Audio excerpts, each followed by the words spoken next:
What's up, guys? Welcome back to the channel. On this week's episode, we're going to be replacing the oil cooler seals in the 1500 for the 64, so stay tuned. So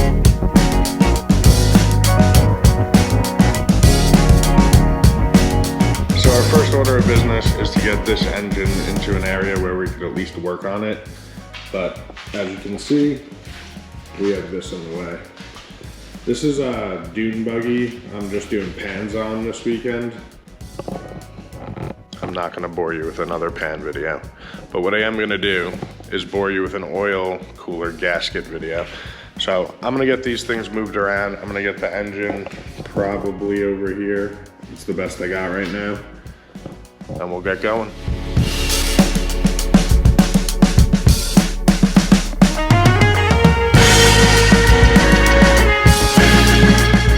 So for those of you that don't know, the oil cooler is actually under the fan shroud. So to get to it, we're gonna need to remove the belt, the generator strap, and unbolt the fan shroud. You might actually have to remove the carburetor, but for us, that's already been done, so let's get it. So as I was pulling the belt off, I realized the strap for the generator is non-existent. So I'm just gonna add that to that ever-growing list of shit I need to get. But we'll get the bolts out for the fan shroud and see what we got underneath.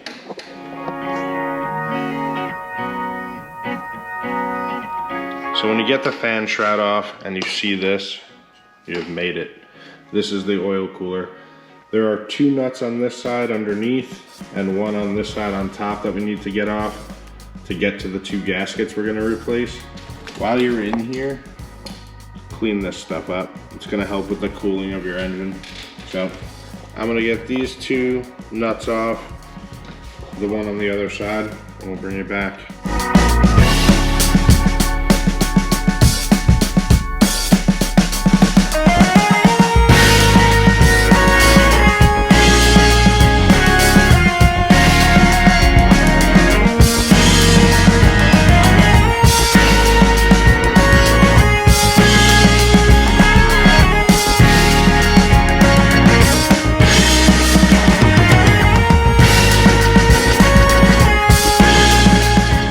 This pretty much confirms what we thought, because this is terrible. RTV everywhere. But I'm gonna get this cleaned up. These are the two seals that we need to replace. These ones are hard as a rock. So let's get that done.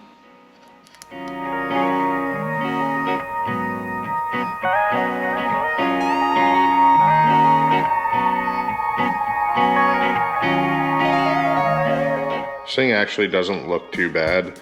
I don't know why they would have had RTV all over it, apart from maybe they didn't have seals, so they just globbed RTV on it. But that's not what we're gonna do. I got this bag of seals. I'm gonna look through it and try to find the correct ones. All different Volkswagen motors kinda use different seals. I know the Type 3s are different, the 1600s are different, so let me try to find the correct ones. Hopefully they're in there, and we'll get this thing back in. All right, so assuming this is the correct oil cooler for this engine, these are the seals we're gonna be using. I'm just gonna lube them up with oil. I don't know if you're supposed to do that. Let me know down in the comments. I don't know what I'm doing here, so we're just gonna wing it. If it leaks, we'll just do it again. I'm gonna get them oiled up, and let's get this cooler back in. We may have overdid it.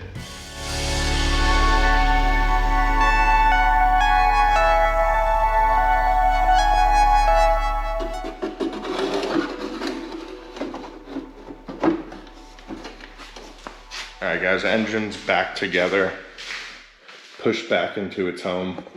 Obviously, we don't know if the oil cooler seals are gonna leak, but I'm pretty sure I'll be able to take it apart and change them if I need to again. So we'll do that if we have to. Obviously, due to time and space, this week's video is gonna be me changing two seals for you. But I'm pretty sure you guys are gonna like the video on the 58 I got coming out next week. So if you haven't subscribed yet, subscribe.